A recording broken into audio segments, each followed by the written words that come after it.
Okay, so there's two or three bits of video in it. So this is the book I wrote came out last year, Skateboarding in the City, and that's me on the right in my local skate park. I think that was last summer. So I'm 57 years old, and I've been skating for over 40 years now, which is hard to believe. But so in this talk, we're just going to go for a really quick journey. So on the left, we're going to start in the 1960s. Then we're going to go into the 1970s with skate parks, into the 1990s with street skating, and we're going to end up in Afghanistan in Asia for reasons that will become apparent. So skateboarding starts so I think you guys have been designing skate parks and other terrains, and in order to do that, I think to do that properly, you need to sort of understand a bit where skateboarding comes from. So it starts with these crude scooters that you see on the left, and then these very basic wooden skateboards that you see on the right. And so the first video clip is of some people skateboarding in, I think it's 1964 or 1965, 64. You say this is nothing new. You used to do it when you were a kid, and you probably did. No one knows exactly when the box came off, and they took to riding just a plain old 2x4 with the old roller skate. Eventually, this evolved into the modern skateboard. What's this? Some new kind of dance?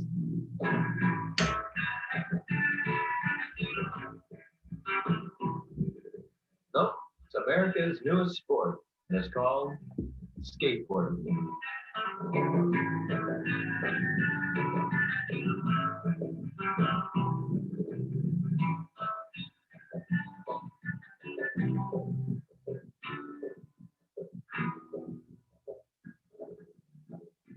I love the music on that.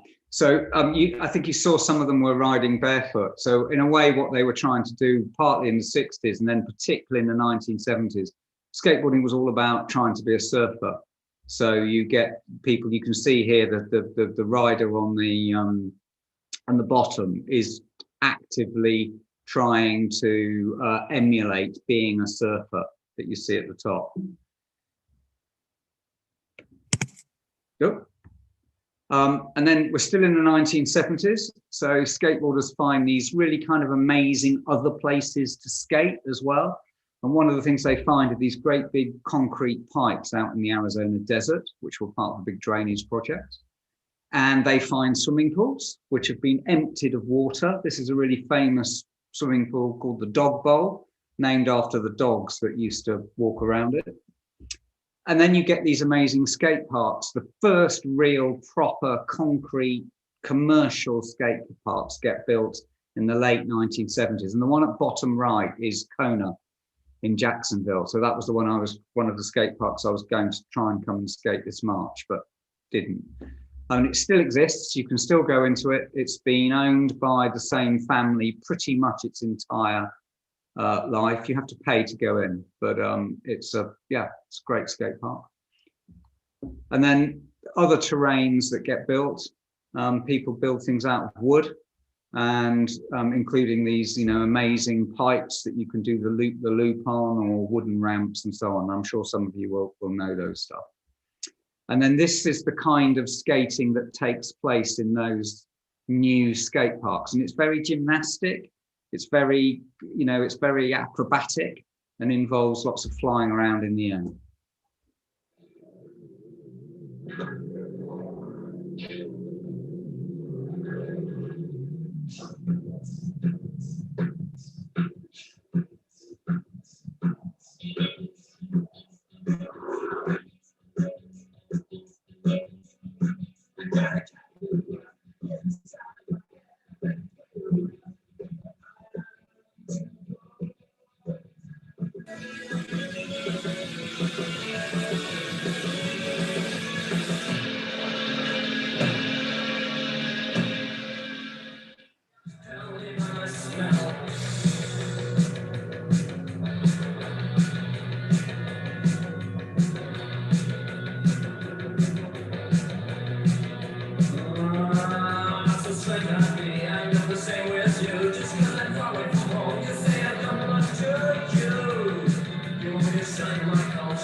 that last skate park, the wooden one, was part of a theme park, Raging Waters in California.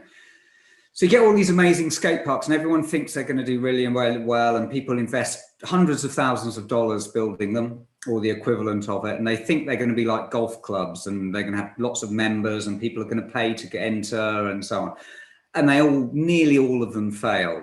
Kona in Florida is one of the, I think it's actually the only surviving skate park in America from the 1970s that's of any real size or substance.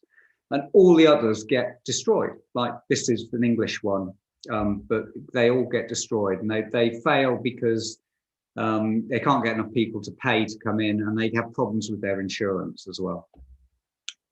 So then skateboarding starts to change, and you get street skateboarding come in from the mid-1980s onwards. And I'm sure you guys know, people use this ollie move in order to jump up between ledges and over rails and so on. So the next video clip is of someone doing this really well, and it's Zered Bassett skating through the streets of New York about 6 years ago.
Okay, so he's quite good at that.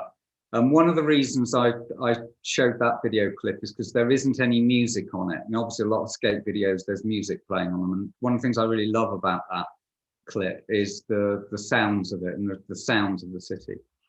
So just to, sort of some obvious things about this. So if you think about those 1970s skate parks, they were really big, elaborate things, big bowls, big pipes, big snake runs. Cost hundreds of thousands of dollars to build. But what street skateboarding does is it doesn't need any of that. It just uses the whole city becomes a skate park. So it's just a rail, just a handrail. This is great skateboarding architecture, and it's an amazing thing. And so are ledges, and so are steps, and so are fire hydrants, and so on. So this suggests that skateboarding architecture doesn't necessarily have to be big and expensive and wonderful. So what's going on here? Well, the skaters, they're obviously not just looking with their eyes, they're being really active, they're using their whole body, they're touching architecture, they're listening to the sounds of it. It's kind of the whole human body that's being used.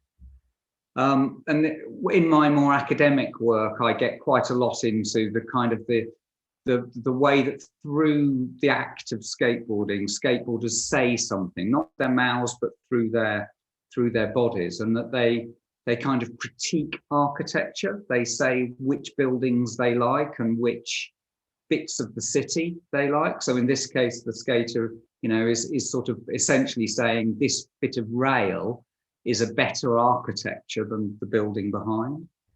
There's an idea of how we consume cities, and particularly the idea that we might use cities and places without paying for them. If you skate in the city, it's free. You don't have to pay entry, unlike those commercial skate parks in the 70s. There's an idea that skateboarding lets you be expressive and be the person that you want to be. It's not as conforming as maybe some other activities. But then there's also the idea that some people don't like this and they try and stop you. So you see these skate stopper devices appear in lots of different parts of the city. This is in London, but they're in many cities worldwide now. People try and stop skateboarding, and I've never quite understood why. So what else about this? So skateboarding sometimes is set up as being against conventional, normal society. There's this idea that as the advert at the top right says here, you either skate or you're a stupid member of society.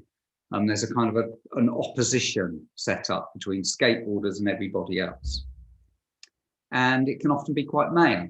So these are all team adverts from skate magazines from 1988 through to the most recent one here is 2016. And they're all men. There are no women in these pictures. They're all, and the idea is that skateboarding is only for men to do. So everything that I've said so far is about skateboarding up to around the year 2000, which is when the first book that I wrote on skateboarding came out, which is the book you see on the left.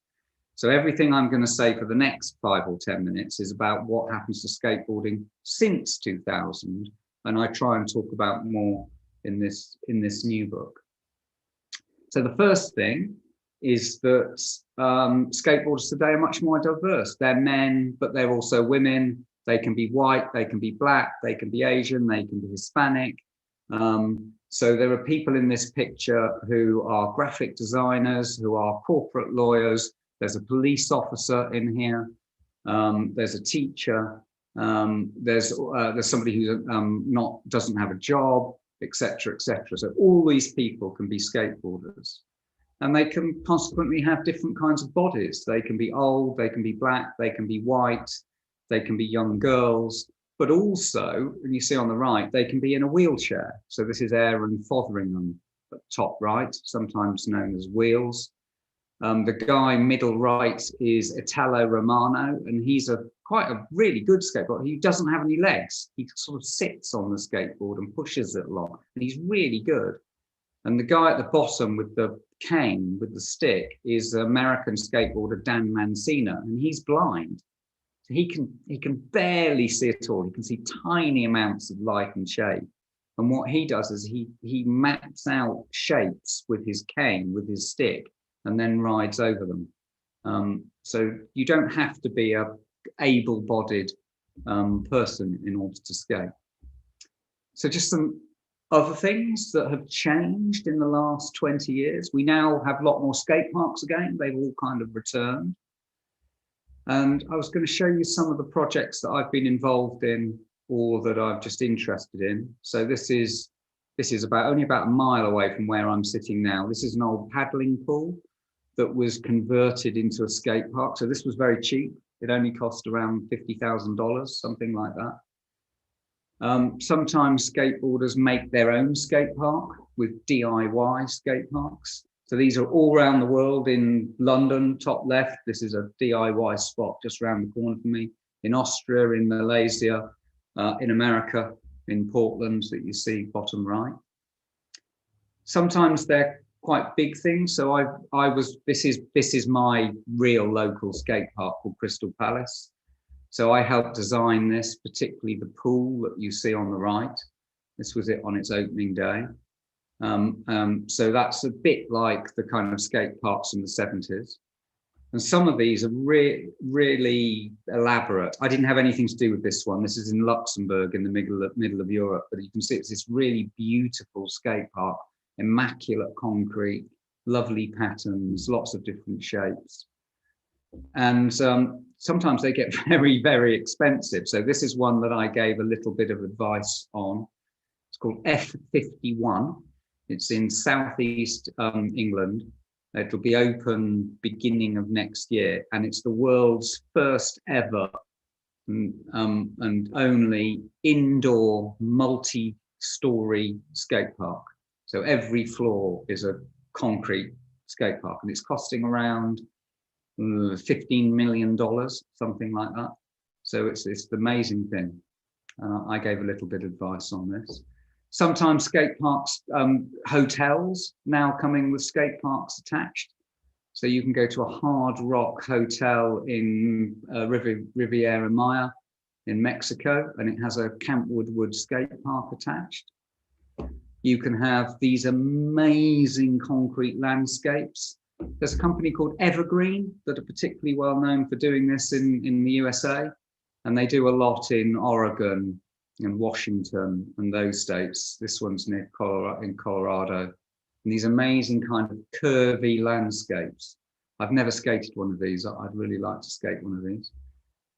This is another strange skate park. This skate park looks normal during the day, but at night it glows. It's got a kind of fluorescent paint in it. It's in France. And it's done with an artist called Koo Jong-ah, Korean artist. And so it glows at night. So it's a sort of an art project as much as a skate park. Some skate parks, very different, just look like as if they're part of the normal city. So this is one that I was involved in a little bit about 20 years ago. This is in Milton Keynes, which is a city in the middle of England you won't have heard of.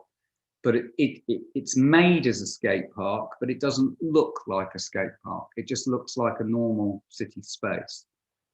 And there are lots of others that sort of do this. They just provide a terrain in the middle of a city that can be skated. So this one's in Paris. This one's in Austria, in Innsbruck. So this is just a public square which has been made good to skate. It's not just a skate park, it's for everybody.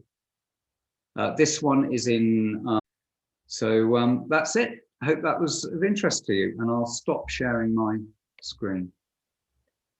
Thank you so much, Iain. I really appreciate it. Can you tell all the students kind of what you do as a career? Yeah, well, I'm a very rare person in that I'm an architectural historian.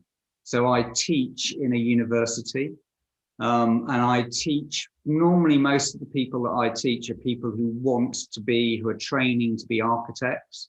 But I'm not an architect. I'm not trained as an architect. I'm trained as a historian. So I teach those students about buildings and cities that have happened in the past, but I teach them about skateboarding as well. So, and one of the things I get interested in skateboarding because it shows how people will use buildings in ways that they weren't designed to be used. And I think that's quite an important lesson for architects, is that if you design something, not everyone is always going to think the same thing about it or use it in the same way that you're going to use it. So I teach at a university called University College London, which is in London, and I've been there for 30 years. But what I also do is, because I skateboard myself, and because I'm kind of an expert on skateboarding, I spend a lot of my time working with community groups, helping them persuade local councils, charities that skateboarding is a good thing, and normally to build skate parks. So I get involved in giving advice on how to design, how to work with local communities on how to build skate parks. I don't very often design them myself. Well, I do very occasionally, but not much. So it's a nice job. I'd recommend it if anyone wants to do it. So do any of you have any questions for Iain? What he does? Questions? How many of you are skateboarders? Yeah, okay. Yeah. I think what makes a good skate park? That's be my question. What do you think makes a good skate park? And I guess if we knew the answer to this, we'd all be rich and famous, because we have the answer to it. But I think skate parks there are lots of different skate parks in the world. What makes a good skate park? What are some of the things all of you wanted to add to your parks? I know each of you had certain things that you wanted to add? Anybody? Oh, we've got one system. Yeah. Kalea Aloha, you're muted. You can speak if you unmute. Do you want to unmute? Yeah. I want a pump track in my own skate park because I've never used one, but they look like so much fun. Yeah. Have you not used one? Has anyone else here been on a pump track? Who's been on a pump track? I've been on a pump track. Yeah. Gavin, you've been on one. What do you think of pump tracks? They're really fun. They're just, I like to go just around on them. I could do that for hours. Do you find you get tired on them? I get very tired when I'm on a pump track. I only can do about one lap and my legs have gone. But then I'm a lot older than you, so maybe that's why. Gavin, you like more like tranny stuff, right? So you like pools and bowls, yeah. Yeah, I'm actually going to Ohio this weekend and for a vert session on a vert ramp. Oh, you skate vert ramps, do you? Oh gosh, yeah. That's quite impressive. I dropped in on a vert ramp for the first time in about 20 years, 3 months ago, and I was so scared. I decided I was not ever going to do it ever again. I used to skate a lot of vert, but I don't anymore. Yeah. Do you? Yeah. Pump tracks are very different to vert ramps, aren't they? It's much more about the flow of going around them rather than doing tricks. Vert riding's a lot about going up, obviously, and doing some move or trick on either side. Yeah. Yeah. Quite different. Yeah. Anyway, what's your favorite?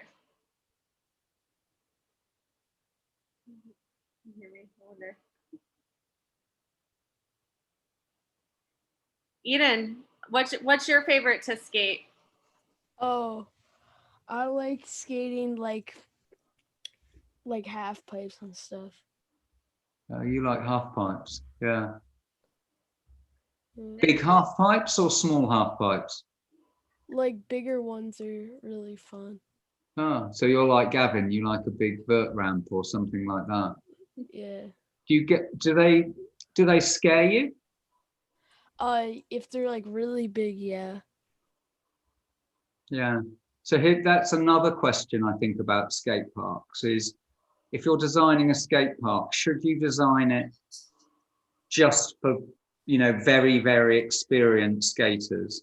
So it sounds like Eden and Gavin, you really like big things, big ramps. So should you design a skate park that is more for people who are very good at skateboarding? Or should you design a skate park which is also can be used by people who are just beginning? And if you decide to do both, how much do you spend on the good skateboarders, and how much do you spend on the not so good skateboarders? So if I go back to the skate park that I skateboard in,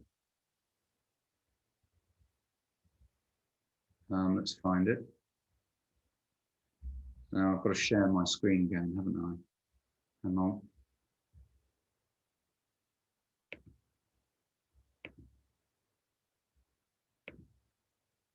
So that skate park, which is Crystal Palace, you see on the right is the pool. And I was involved a lot in the design of that. This skate park cost about $400,000. And about a third to a half of the budget went on that pool at the right-hand side. And I would say, if you go to that skate park at any one time, there's probably about 70 skaters there, of which about 5 are in that pool. Now you can't see it very well, but the extreme left is what we think of as the beginners area. And it costs hardly any money to build. And that's where 75 to 80% of the users of that skate park are at any one time. So in a way, you know, we could say that we should have built more of the easier stuff to ride and less of the difficult pool to ride. You know, and some people think that we got that wrong. I'm not so sure. I think you need to give a balance, but it's a question. You know, what do you? And the other thing is, if you're a skateboarder and you design a skate park, do you design it for yourself, or do you know what you prefer to skate, or should you design it for what you think other people would like to skate? And it's quite difficult sometimes to get that right. How selfish should you be? I wanted a pool in that skate park. I wanted a pool, so I had a lot to do with that skate park. So I made sure there was a pool in there. But maybe I was being too selfish. Not sure. We built a skate park in Fort Lauderdale area, and it's been around now for 20 years, and it's progressed. It's funny how everybody wanted everything really big at first. Yeah. And then over the years, it's gotten a little smaller, but we still have a lot of diversity. So we still have a bowl.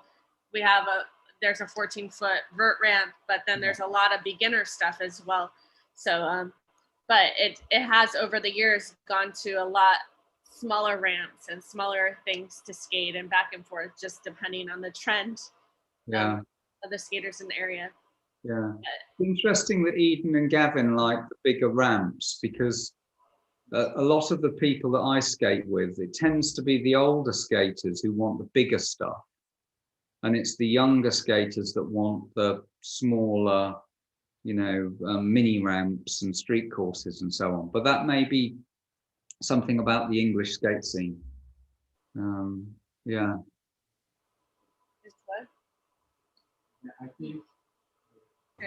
I think the vert ramp thing is it's a Florida thing, a South Florida thing for sure. Because like the local parks around here, they have a huge vert ramp, and there's like a lot of local vert skaters like Mark Lake and stuff down here, and they all invest in those younger skaters, and I think that's why it's just like a weird anomaly down here. There's a lot of younger kids that skate vert versus street. There's a little, it's like 50-50 down here. Yeah. But then that suggests it's a kind of, if you build it, they will come kind of logic, isn't it? That if you build a big ramp, you'll breed big ramp riders. If you build smaller stuff, you know, that's what everyone will want. But in some way, what you choose to build produces the skaters that you want, that you'll get. Yeah. I hadn't realized that about Florida. I hadn't realized it had such a vert scene. Yeah, if you think about it, we have, hold on, Zion's gonna mute, we're across the way from each other, so we give feedback. But we have Mark Lake and Alan Gelfand and all those guys down here, so they definitely have an influence on some of the younger kids, and they definitely have an influence on some of the kids, of the younger kids in the area through sponsorship, and so we definitely have a few younger kids that are charging the 14-foot vert, no problem. Does Alan Gelfand still skate? Does he still skate? Sorry, I didn't hear what you said. Does Alan? Oh, I'm feeding back. I think. Does Alan Gelfand still skate? Yes, yeah, he still skates. There's a place called Hollywood. Yeah, he had his own private skate park called Ollywood for a while, but he sold it recently. But every time Paul Schmidt's in town, he gets him to come skate with him. So, so yeah, they do. They do. Yeah, I didn't realize that. I thought he got into car racing or something at one point. He works on Volkswagens. So yeah. He does, yeah. Yeah, okay. So Jordan, can you hear me? I'm gonna ask Jordan to unmute if they're there. Yeah, Jordan or Levi, I'm gonna ask you two. What are your favorite things to skate? I like skating, like quarter pipes and yeah, mostly quarter pipes. quarter pipes. Yeah. How big do you like them? Probably between 2 and 4 feet. Okay. Yeah. And does it make a difference to you whether they're made of concrete or made out of wood? I think I prefer concrete, but I don't really care. Yeah. One of my best friends that I've skated with for many, many years now, a guy called John, he's almost as old as me. He much prefers skating on wood. He feels that it's a lot safer, and but we normally skate concrete. I prefer concrete because it's more grippy. I feel you get a better grip from it. I think too is it depends on, you know, where, like we're in South Florida, it rains all the time. So wood outside is never a good thing. Yeah. So I can relate to that. It hasn't stopped raining here for about 3 days. Right. I know England's very similar, but it's a lot colder rain than our rain. So. Yeah. We've had some weird storm here for a few days that's been over Europe. So we literally, it hasn't stopped raining for 3 days. So I have a question. So South Banks in London, did they keep it or did they remodel it? No, they kept it. Good. They kept it, yeah. And actually they kept it and extended it a little bit. So that was quite a controversy. Some people wanted it, most people wanted it to stay where it was, including myself. But there was a worry that the skateboarders were going to get kicked out of this space. Yes. And in which case, where would they go to? So I also got involved in designing or being involved in the design for the replacement space if it was needed. But you know, so but yeah, it stayed where it is, and it's very popular. I mean, one of the advantages of it is that it's undercover. It's effectively underneath a big building. It's underneath an art gallery and concert hall. So when it's raining, there's still a fair bit of it that you can still skate in. It's a funny space because it's not actually that great to skate. It's not a great skateboarding space. I mean, it's okay, but it's got an atmosphere and a sound to it. There's because of the concrete ceiling, you hear the sounds of skateboarding there far more than you do in other places. So I guess it's like, you know, someone's house or someone's football stadium that they're really attached to. You know, the skaters there, they really feel at home there. It's got an extraordinary atmosphere. And it's that nostalgia too that people just love going there because it's been there for so long. Yeah, we know that people have been skating there since 1973. That's the first definite, and it was built in 1967. So 1973. So whatever that, someone else can do the math. But 37 years of skateboarding there. That was when I was born, so that's telling everybody how old I am. No, 47. 47. I can't do the math. 47. 47, but 37 sounds better to me. 37. 37. Yeah. So yeah, that was a big political controversy, and there were lots of arguments over should it be kept or should it not.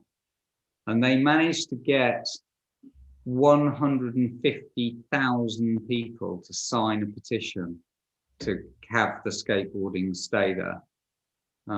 So that was a huge number of people that supported the skateboarders staying there. It was a very successful kind of public campaign, to keep the skateboarders there.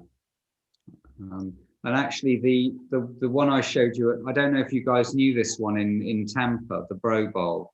Yes. Yeah. You know, there was a historic. It's on the historic registry now with the Statue of Liberty. Yeah, I gave a little 1-minute video contribution to the hearing about that. Oh, okay. So a couple of the people there got me to Shannon and other people got me to just contribute something. Oh, that's wonderful. That's awesome. Yeah. So Craig that wrote the Ollie book is a good friend of ours and has done stuff with us a couple of times and helped with the Brobel. But the Brobel is. I think it was Craig that got me to do it, and Shannon Bruffett, Shannon. Yeah. Rutherford is Shannon. Yes, I know who you're talking about. I don't know how to pronounce their last name, but yeah, but that's a really interesting one that they laser scanned it and built a copy of it. Yes. It's the only example of anywhere in the world that I know that that's been done to a skate park. And I know there are mixed feelings about whether that was a good idea or not, whether they should have tried to keep, well, they did try and keep the old one. Yes. But, well, do you have any questions for tips on your skate park design, any of you? You can ask. He has a lot of history here that he's gone through it. And then if anybody wants to watch, we just watched your video with Vox with Tony. Oh, with Tony Hawk, yeah. It's very good. So I'll send everybody the link after class and you can watch it. It's about a 13-minute video. Yeah. It's great. It goes over a whole bunch of spots all around the world that are historic skate spots. So yeah, they did a really good job with that documentary, I think. They did a lot of research in it. I know some people say, oh, they should have had something on Love Park and they should have had, but as an overview, I think they did a really good job. Yes. It's a good introduction to all the different kinds of skate spots around the skate parks and skate spots around the world. Yes. Yeah. Yeah, we listened to that. It was very, very, very good. So we definitely, I'll share that with all the students, let them see it. So has anybody worked on their designs a little more? Any of you than what you did last week? Do you want to show Iain what you're working on? Yeah, can anyone show me? I'd love to see what you've been doing. Anybody have their drawings with them? I can also, if you want to share it on the screen, I can, hold on, I'll give you all ability to do that. I'm looking at the skateboards behind Gavin at the moment. I'm trying to work out what they are. There's an Alva there.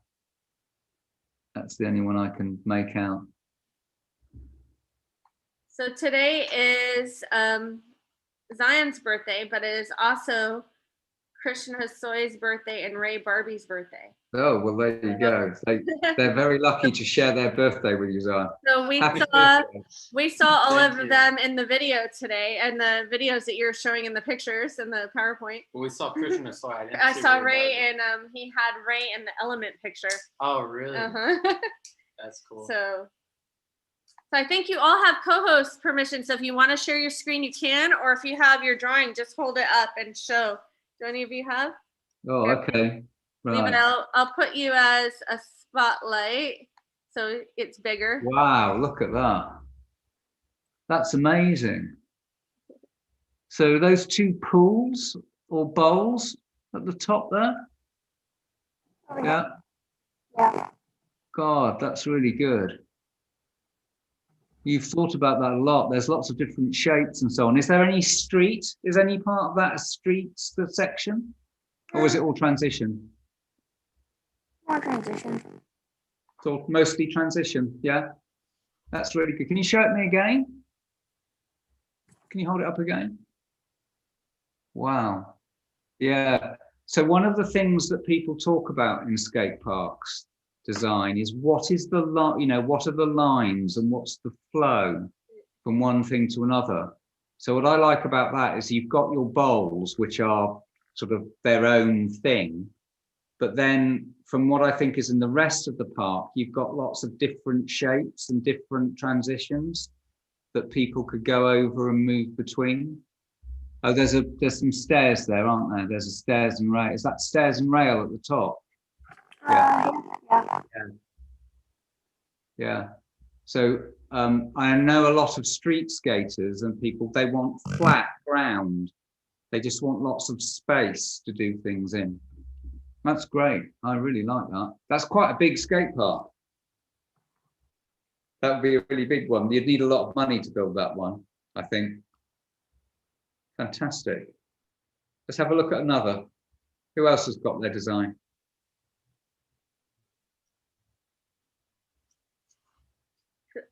Kalea Aloha, do you have yours? No? Gavin, do you have yours around close by?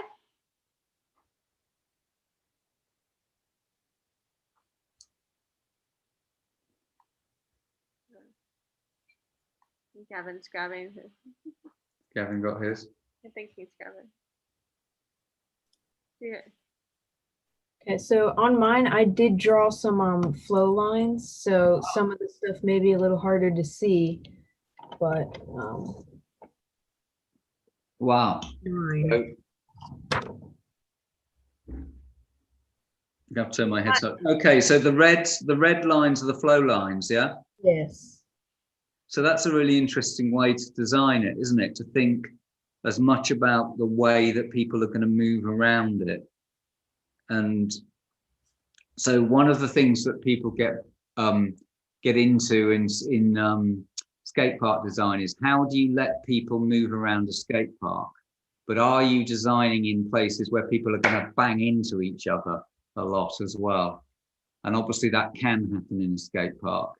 But, you know, have you made it sort of, you know, imagine if you had one big bowl and one big bowl and they met together in one entrance, then you might shared spot, then you might get some great, that's really good. I like that one as well. And Zion said Kona has a concrete vert. Yeah, they have like this concrete vert ramp at Kona. It's super sketchy. Yeah, there's that big vert wall, isn't there? Yeah. But they have a vert ramp as well. Yeah, right when you enter the park, there's a concrete vert ramp at Kona. It's pretty gnarly. Yeah. Like straight vert. Yeah, I don't think. Yeah, I don't know. Yeah, maybe. I don't think I could skate dropping on a concrete vert ramp. Me neither. Yeah, I skipped that one and went straight to the wood. Yeah, I wanted to. So the thing at Kona that I wanted to skate, that I was particularly keen to skate, was the snake run. Oh yeah, that's the best part for sure. So it was interesting that I think it was Jordan said earlier about pump tracks. You know, what I increasingly look for in a skate park is a sort of a landscape that you can roll over continuously, like that evergreen park that I showed you. In a way, that's kind of like a giant three-dimensional pump track. You know, it goes in every direction. Has anyone included a pump track in their design? I don't know. Eden, did you want to say something? Oh yeah, I have a question. Is there a direct relation between skateboarding and architecture other than street skating? Well, yeah, that's is there a direct question?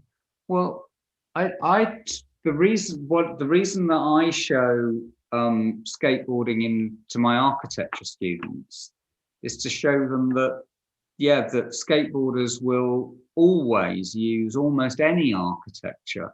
So if you think swimming pools, drainage ditches, pipes, you know, they will also ride those as well. So it's not, sometimes if architects design curved shapes in their buildings, then skateboarders will do that. I'm trying to think of the other things. I mean, I think the other thing about it is that I think skate park design is, it's a really difficult and unusual thing to design, because it's not just a simple function. It's much more difficult than designing for a room for somebody to do their work in, or a house for people to live in, because skateboarders are much more fluid. And actually, it was interesting in all your designs, it's all about the moving around. So how do you design something that allows people to do something unusual in it? It's a really difficult problem for architects to to consider. You know, you want to design for the possibility of something rather than for something definite. And that's quite a difficult problem. That's quite an advanced architectural problem, actually. It's designing for uncertainty. Yes, and I think designing for multi uses too, because you have so many different styles and so many different,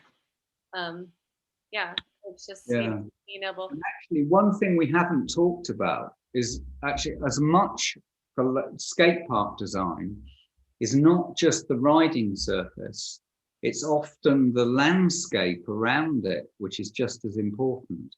Where will, because when you go to a skate, well, you guys are young, so you probably spend your whole time skateboarding. But when I go to a skate park, I spend most of my time talking to people and watching other people skate. And if you go to a skate park, actually at any one time, probably only 20% of the people are actually riding. 80% of the people are stood around watching. Maybe they're not even skateboarders. And skate parks are really, they're not a sports facility like a baseball diamond or a football pitch or a basketball court. They're actually they're like community spaces where people hang out and talk to each other. So when you design a skate park, you want to be thinking about where do people sit? Where do they stand? Where do they take photographs? Where do they get their cup of coffee from? They want to go to the bathroom, public bathroom, where's that? Where's the lighting? Are there loudspeakers for music? A lot of the skate parks in the 70s had quite elaborate sound systems in them.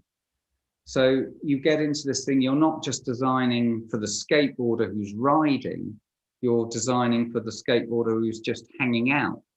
So that example I showed you of Paynes Park in Philadelphia, which was the public park that's sort of good to skate. In a way, it is a skate park and it's not a skate park. It's somewhere that's really a kind of a public park. And as much of it is about providing space for people to eat their lunch and watch and if you're a parent, to watch your kids skate. Or if you're a teenager and you're there with your mates, to watch your mates skate and to check out, other people. And all that actually is quite, it's quite complex stuff. So maybe if you guys are taking your designs forward further, that might be something to think about. What other things would you put there that are for not the skateboarders? Do you provide spectator stands? Do you have a cafe? Do you have toilets? Do you have bathrooms? Do you have trees? Do you have shade? All those kinds of things. Well, everybody, we're pretty much at the hour mark. Does anybody have any last questions for Iain before we go? Or anybody have anything to ask? I'm gonna send you all the box video because it's very good, and you'll get some great ideas from some older places that used to exist that don't anymore. We enjoyed the video a lot. My husband and I watched it last night. So as far as I guess I love the tip of having extra spaces around around your parks for other people. So say your mom drops you off at the skate park, where could you hang out with a friend and talk?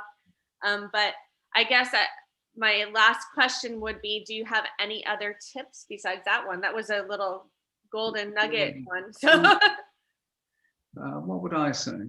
I would say think about skateboarders who are not yourself. Think about other people and what they like to skate. Think about who are you going back to the designers, who's going to be riding this? And are they different to you? That would be my other suggestion. That's quite a difficult thought, but I think it's really important in skate park design. Some skate parks don't work because they've only been designed for a few people to ride them. That's a great, I think it's very important to have multi-level usage, and then here in the US, they always want multi-sport too. So they don't want you just to think about skateboarding, but how can somebody use it in another way. Yeah. So it's very important. Well, we really appreciate you joining us all the way from England. We appreciate it. It was great hearing all your history there and everything that you showed us. And I love Skateistan. We're part of their Good Push network. So I really appreciate you included them. So amazing stuff. They're really great. We do. We love them. So I appreciate everything you're doing for skateboarding in general, your books and everything you're contributing to everything at skateboarding around the globe. Well, it's become my life, and I didn't mean it to be. You know, I started off like everybody else. You know, just riding a board because it was fun, and I still do that because it's fun. But yeah, skateboarding's got a way of getting its fingers into you and keeping you going. So it's been really great talking with you guys today. I love your designs, fantastic designs.